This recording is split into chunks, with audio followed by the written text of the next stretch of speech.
Монгол гэсэн юм болгоно авч үлдэж өв соёлоо одоо авч үлдэхийг хичээж идэг. Тэгээ энэ Монгол банхар нохоо маань болохоор монголчууд бидний өв соёлын одоо бас салшгүй нэг хэсэг болохоор what happened is that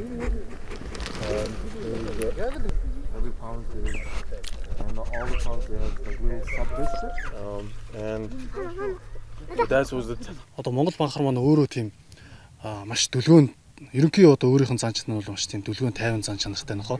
За тэгээд мал хотондоо ээлтэй, хүүхдэд ээлтэй тийм ер нь их дүлгөөн тайван тижээхэд их ойрдог амархан нохоо л доо. Тийм. Remedies that they do.